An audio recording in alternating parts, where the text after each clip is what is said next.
Dios les bendiga. Gracias por estar aquí esta mañana. Todavía estamos en la carta de Efesios. Esta mañana estamos en la segunda parte del capítulo 4.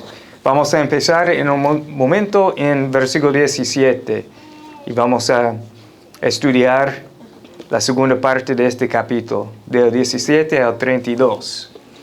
En nuestro estudio de Efesios, hemos visto en la primera parte de la carta, es decir, en los primeros 3 capítulos, Pablo quiere que nosotros sepamos de nuestra salvación, la profundidad, la grandeza, el esplendor de nuestra salvación.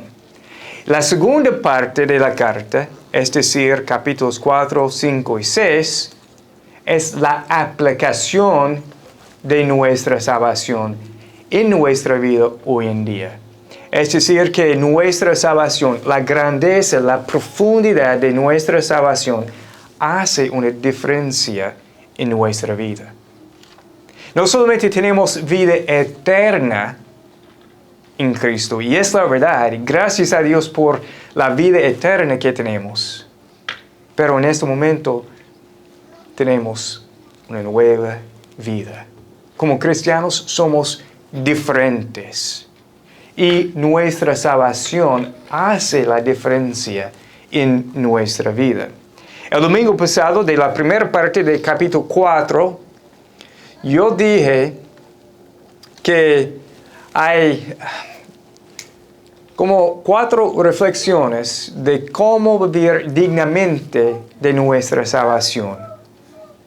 Demostrar la misma actitud de Jesús, preservar la unidad entre los hermanos, recibir instrucción en la palabra de Dios y servir a otros o ayudar a otros a crecer en su fe. 4 reflexiones de cómo vivir dignamente de nuestra salvación. Esta mañana, quizás durante la semana también, yo quiero que nosotros pensemos en 8 maneras ordinarias de ser un cristiano extraordinario. 8 maneras ordinarias de ser un cristiano extraordinario. El punto principal esta mañana de este texto, yo creo que es el cristiano tiene nueva vida en Cristo y por lo tanto no debe andar o vivir como los pecadores, o como el mundo. Otra vez, el cristiano tiene nueva vida en Cristo. Y por lo tanto, el cristiano no debe andar, no debe vivir como los pecadores, como el mundo. Esta mañana voy a hacer algo un poquito diferente, en el sentido de que no voy a leer todo el texto al inicio. Vamos a leer el texto en partes diferentes para que veamos cada manera ordinaria de ser un cristiano extraordinario. Antes de leer, oremos. Dios, otra vez ponemos este tiempo en tus manos. Te damos las gracias por tu palabra. A través de tu Espíritu Santo, por favor, haz una obra en nosotros que nosotros no podemos. Y queremos darte las gracias, la gloria, la alabanza de antemano. Lo oramos en el nombre de Jesús. Amén. Empezando en versículo 17. Esto digo pues, y afirmo juntamente con el Señor, que ustedes ya no anden así como andan también los gentiles, en la vanidad de su mente. Ellos tienen entenebrecido su entendimiento. Están excluidos de la vida de Dios por causa de la ignorancia que hay en ellos, por la dureza de su corazón. Habiendo llegado a ser insensibles, se entregaron a la sensualidad para cometer con avidez toda clase de impurezas. Pero ustedes no han aprendido a Cristo de esa manera. Si en verdad lo oyeren y han sido enseñados en Él, conforme a la verdad que hay en Jesús. Que en cuanto a la anterior manera de vivir, ustedes se despojen del viejo hombre, que se corrompe según los deseos engañosos, y que sean renovados en el espíritu de su mente, y se visten del nuevo hombre, el cual, en la semejanza de Dios, ha sido creado en la justicia y santidad de la verdad. En versículos 17 al 19, vemos que no debemos vivir o andar como los gentiles, es decir, los pecadores, los inconversos, el mundo. Ellos viven en la vanidad de su mente. Su forma de pensar es inútil y confundido. También la versión de la Biblia Nueva Traducción Viviente dice que ellos tienen la mente llena de oscuridad. Ellos están excluidos de la vida de Dios. ¿Por qué? Por su ignorancia, dice Pablo. Pero es una ignorancia escogida por ellos. Porque es por la dureza de su corazón.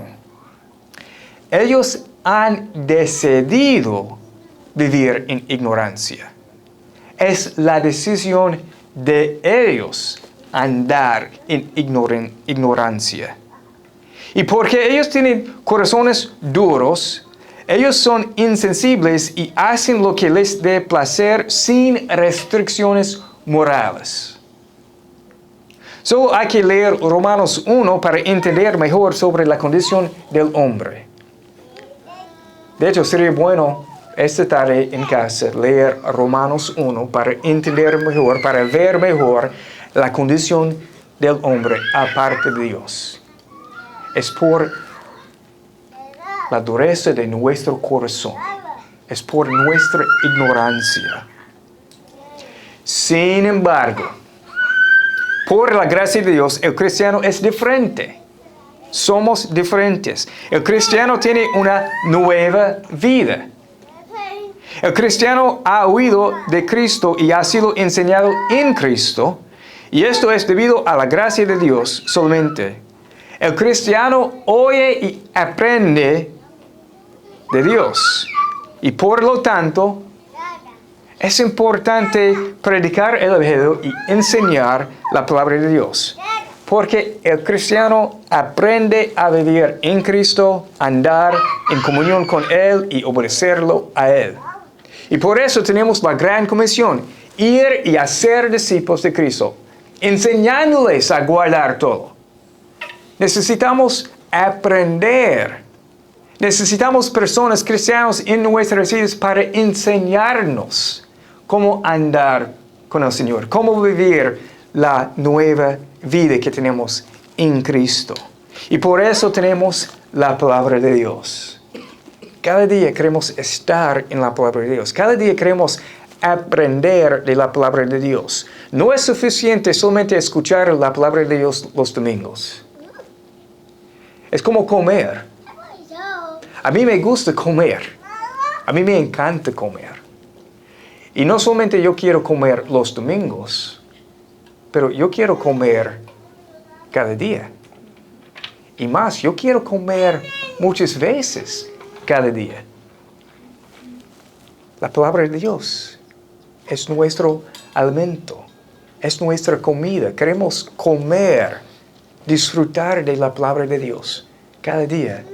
Es nuestra forma de andar en comunión con el Señor, de crecer en nuestra fe, de saber cómo obedecerlo y guardar sus mandamientos. En contraste al pecador, en contraste al andar, en contraste a la vida del inconverso, el cristiano, según versículos 22 a 24, se despoja del viejo hombre, es decir, su antigua forma de vivir. Romanos 6, versículos 6 y 7 dicen, sabemos esto, que nuestro viejo hombre fue crucificado con Cristo, para que nuestro cuerpo del pecado fuera destruido, a fin de que ya no seamos esclavos del pecado, porque el que ha muerto ha sido libertado del pecado.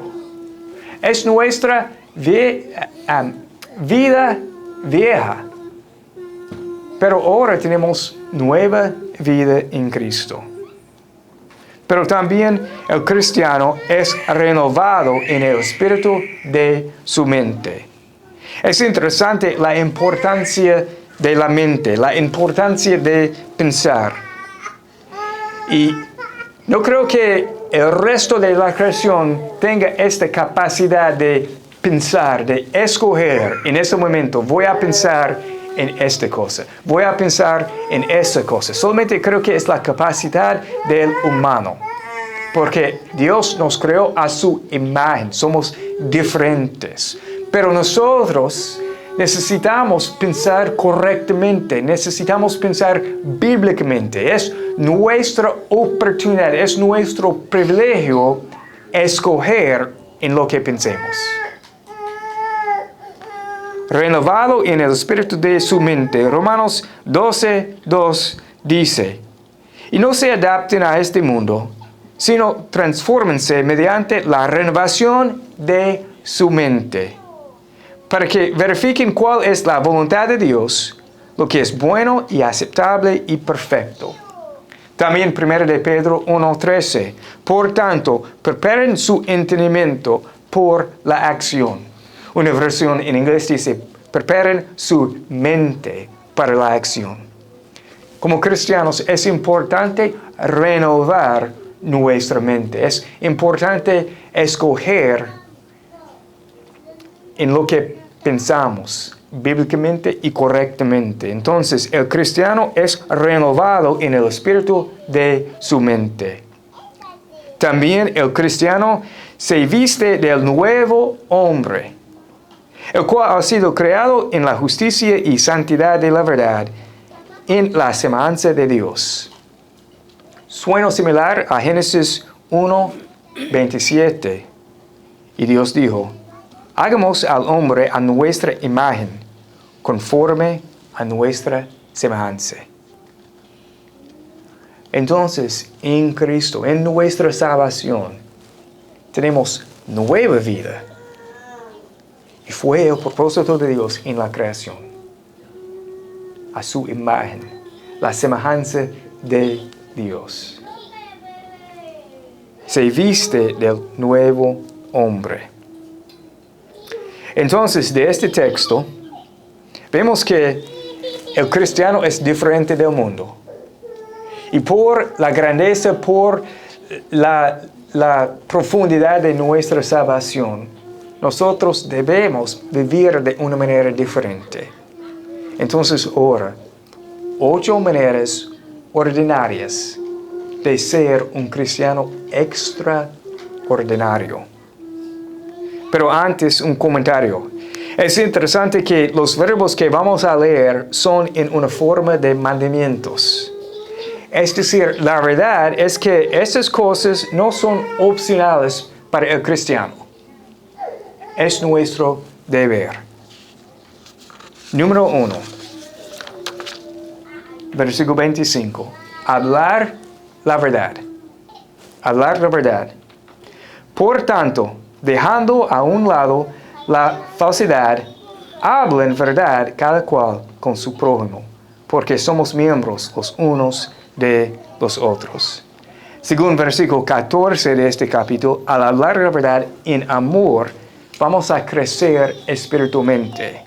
Y sabemos que Jesús es la verdad, según Juan 14:6. También la Biblia es la palabra de verdad, según 2 Timoteo 2:15. También el Evangelio es el mensaje de verdad, Efesios 1:13. Y también el Evangelio es la palabra de verdad, Colosenses 1:5.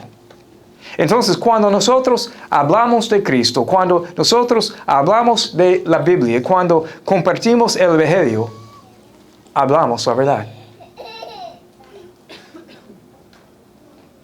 Hablamos la verdad porque somos miembros los unos a los otros. Nosotros, la iglesia, el cuerpo de Cristo, hermanos y hermanas en Cristo, necesitamos escuchar, leer, recibir, dar, pensar y meditar en la verdad, la palabra de Dios. Hablar la verdad. Es decir, una manera ordinaria de ser un cristiano extraordinario es hablar la verdad.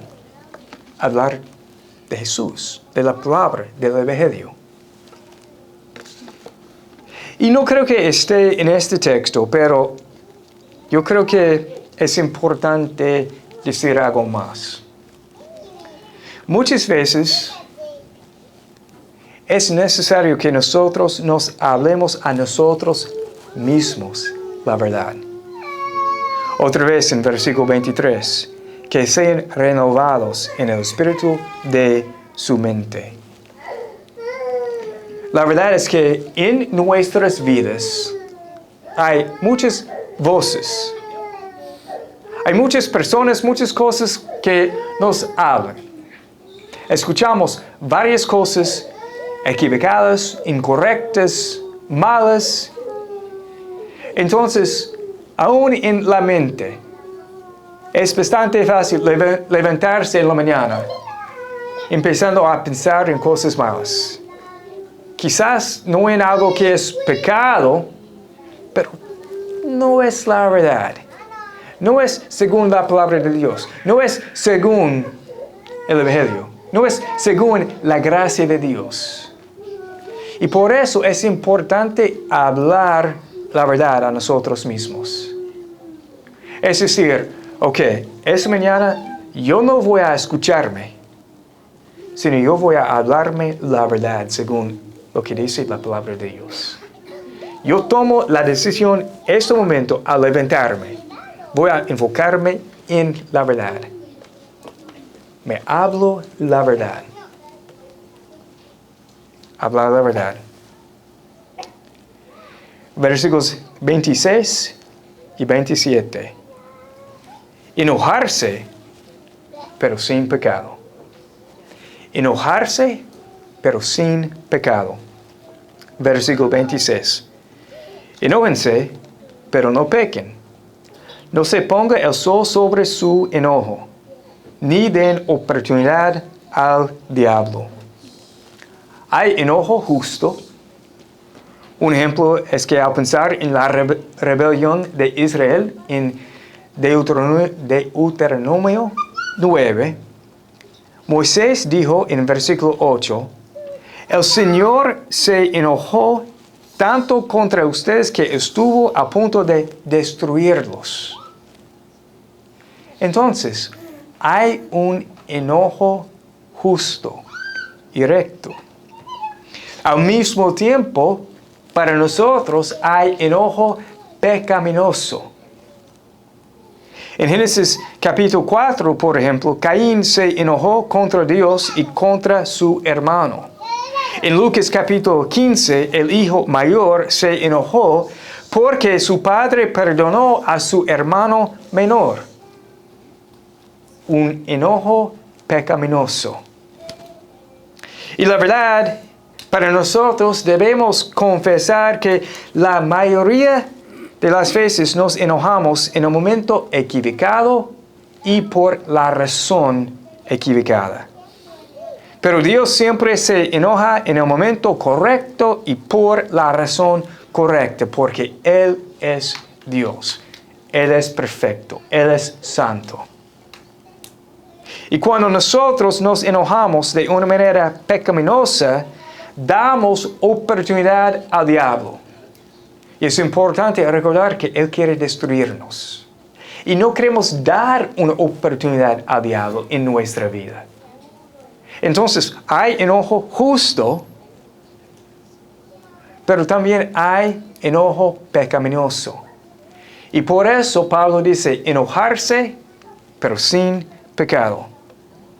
Además, queremos resolver el enojo rápidamente, porque el enojo equivocado, el enojo pecaminoso, puede llevarnos a otros pecados.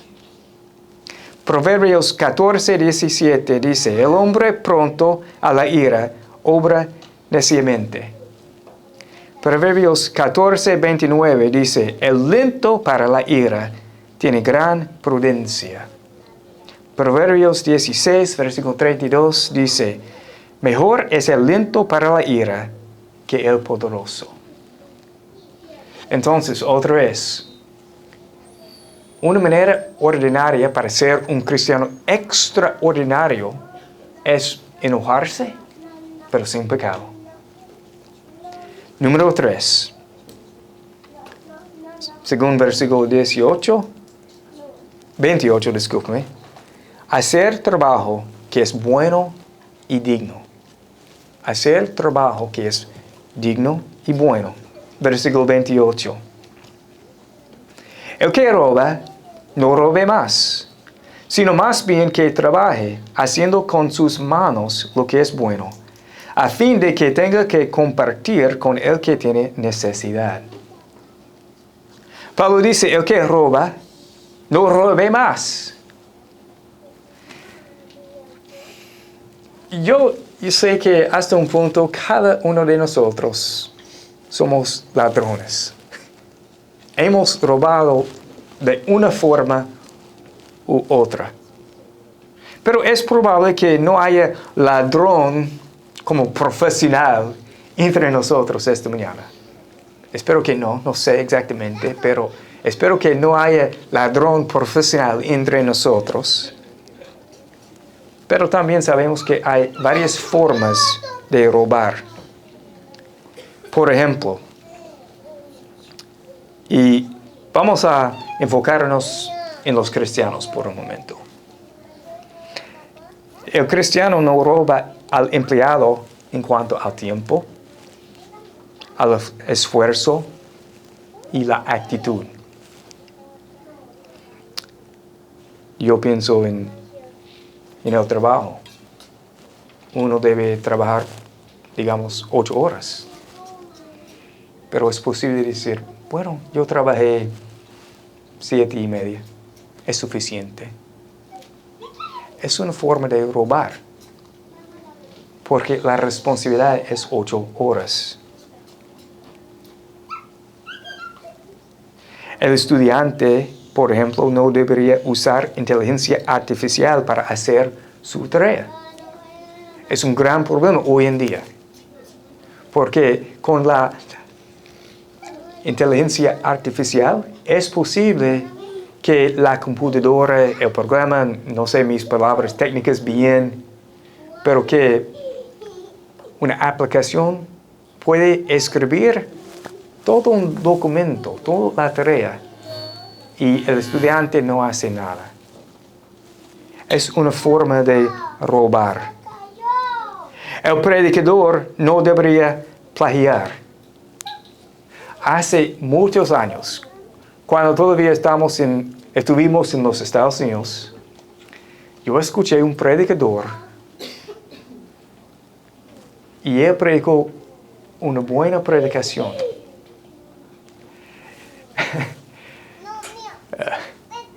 Pero no sé por qué, pero yo pensé, fue una muy buena predicación para él. Entonces, yo busqué en el internet y yo encontré la misma predicación de otro predicador otros años antes, hace muchos años. Y fue la misma predicación, palabra por palabra. Plagiar. Es una forma de robar. A veces yo cito otros predicadores, yo digo, bueno, este pastor dijo eso, pero yo no quiero predicar las predicaciones de otros pastores, porque es una forma de robar.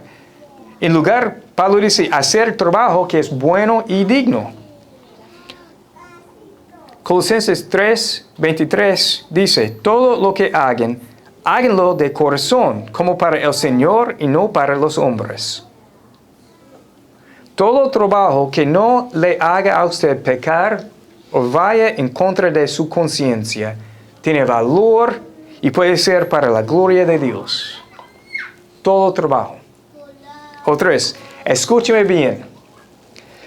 Todo trabajo que no le haga a usted pecar o vaya en contra de su conciencia tiene valor y puede ser para la gloria de Dios. Algunas preguntas. Y ayúdame por un momento. ¿Cuál tiene más valor? ¿Doctor? Ama de casa.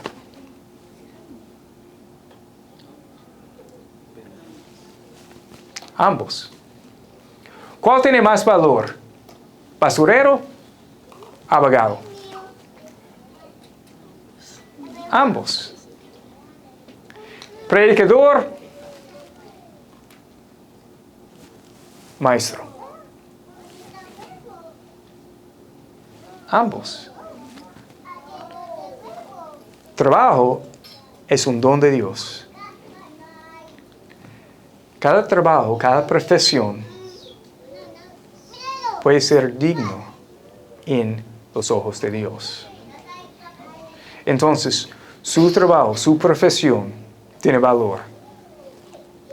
El pastor no es mejor que el basurero. El doctor no es mejor que la ama de casa. No importa. Podemos trabajar para la gloria de Dios. Y Pablo dice, si quieres ser un cristiano extraordinario, hacer trabajo digno y bueno. Y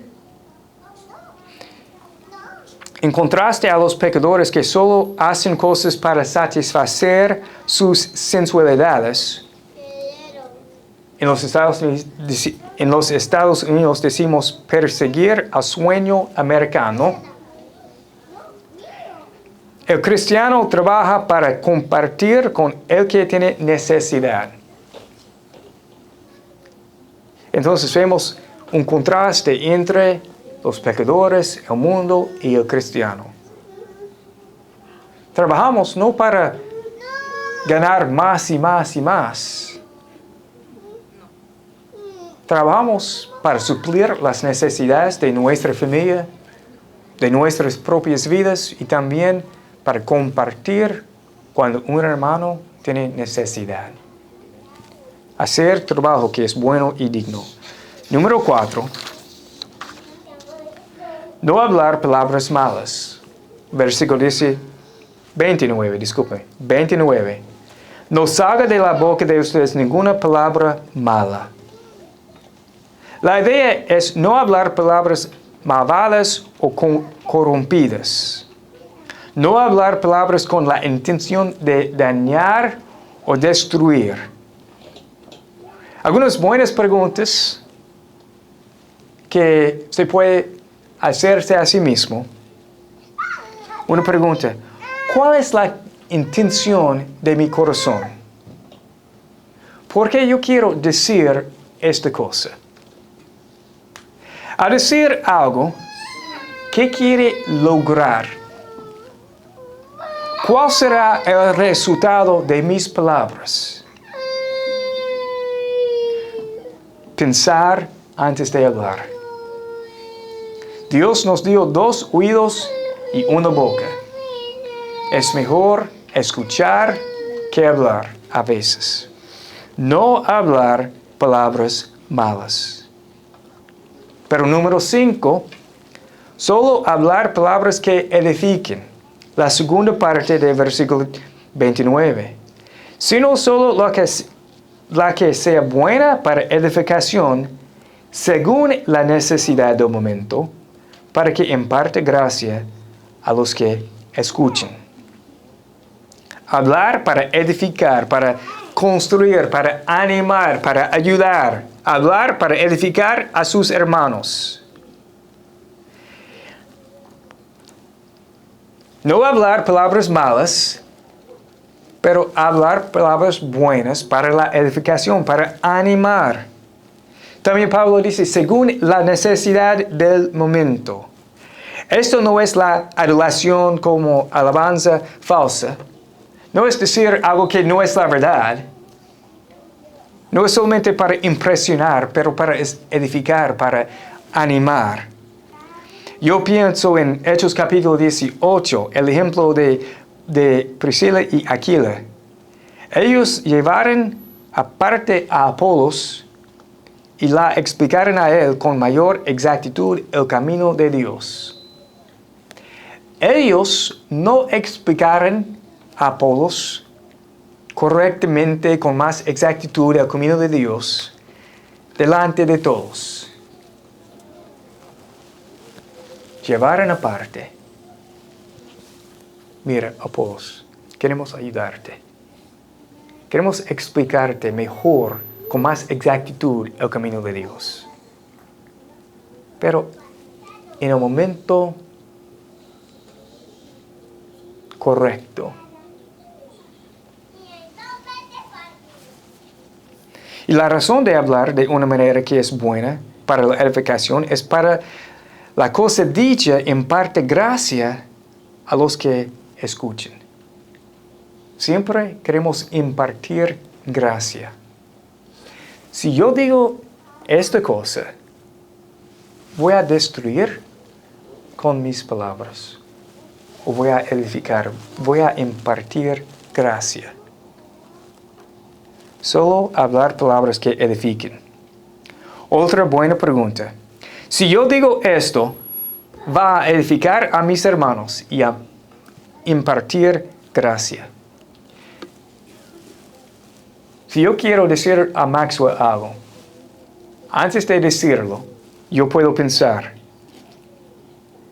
si yo le digo a Maxwell esta cosa, ¿voy a edificarlo o no?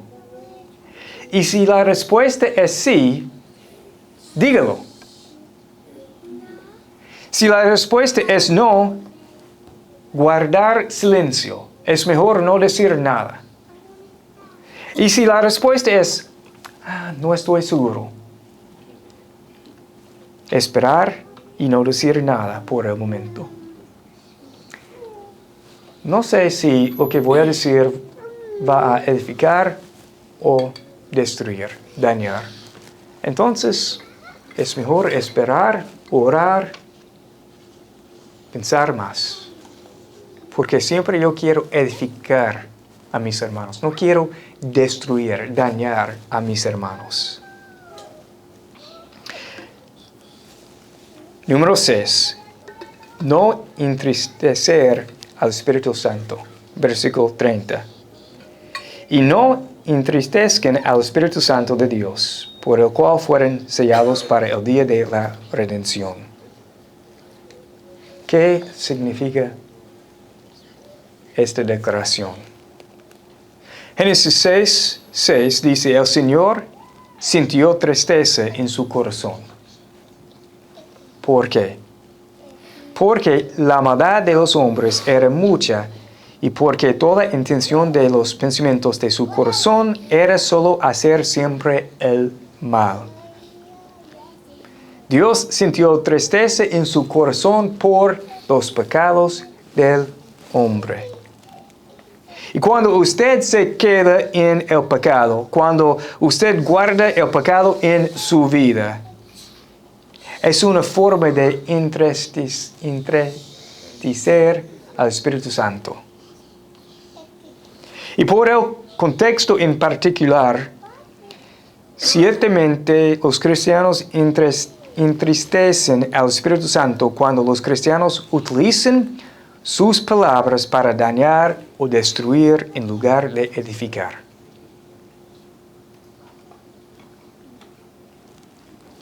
Yo creo que cuando nosotros como cristianos hablamos palabras malas,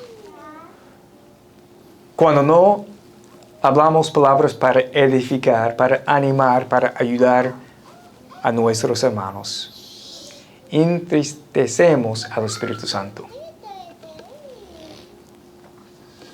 Por eso el cristiano confiesa sus pecados y huye de sus pecados, porque no quiere entristecer al Espíritu Santo, porque Él lo selló en Cristo. Número 7.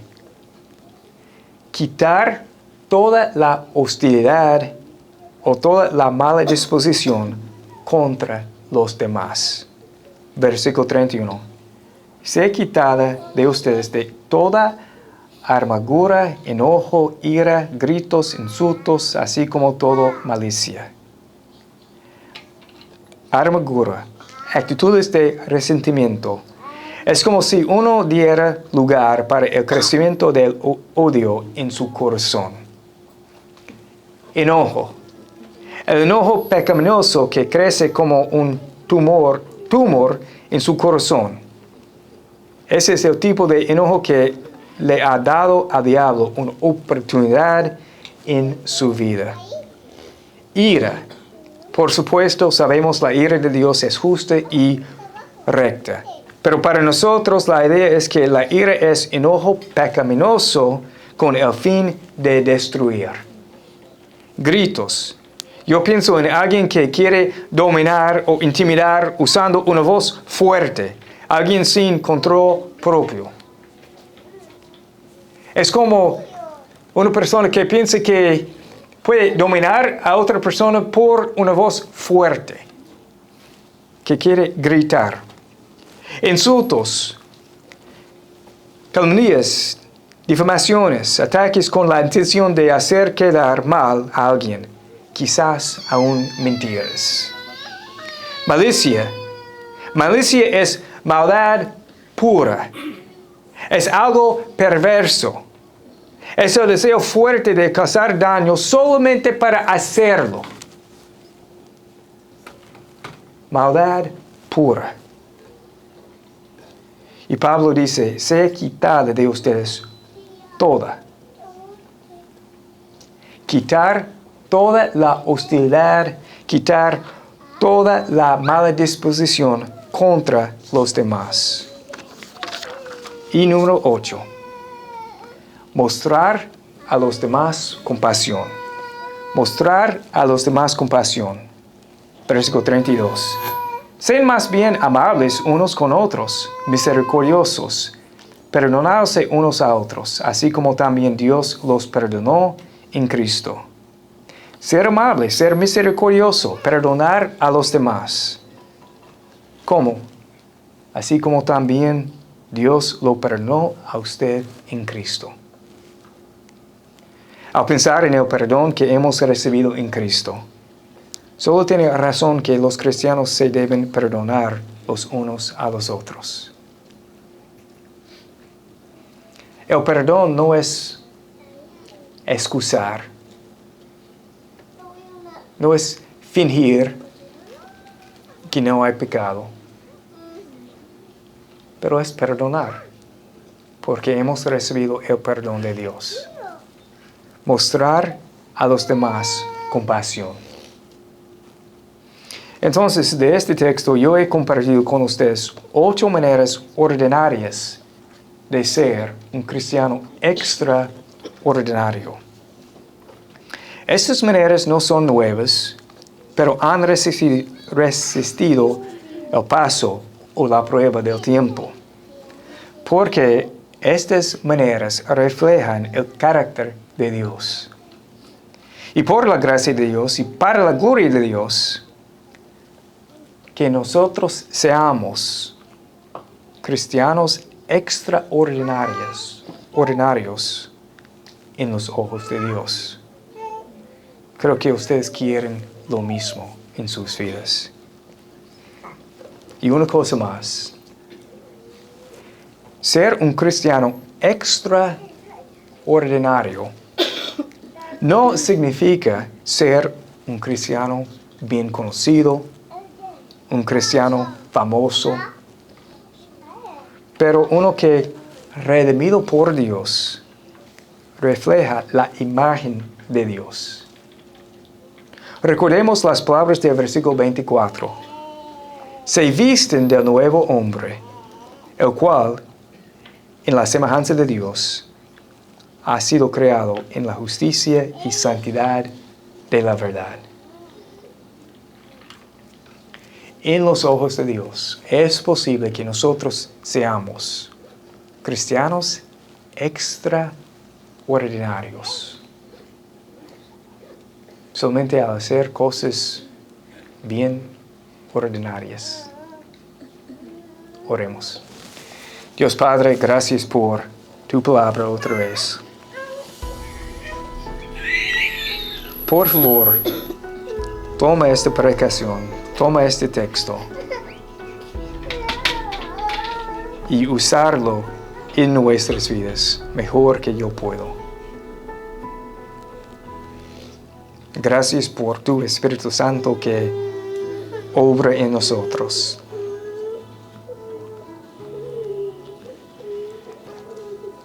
Dios, al pensar en nuestra salvación,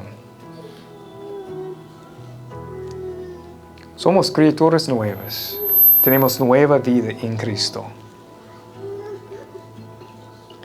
Y yo creo que sería increíble, notable, maravilloso ver esas maneras ordinarias en nuestras vidas. Si nosotros podemos poner en práctica esas cosas básicas, creo que vamos a ver una diferencia en nuestra iglesia, en nuestro hogar, en nuestra comunidad, en nuestro país. No es complicado, pero ayúdanos, por favor, por tu gracia, para tu gloria. Oramos en el nombre de Jesús. Amén.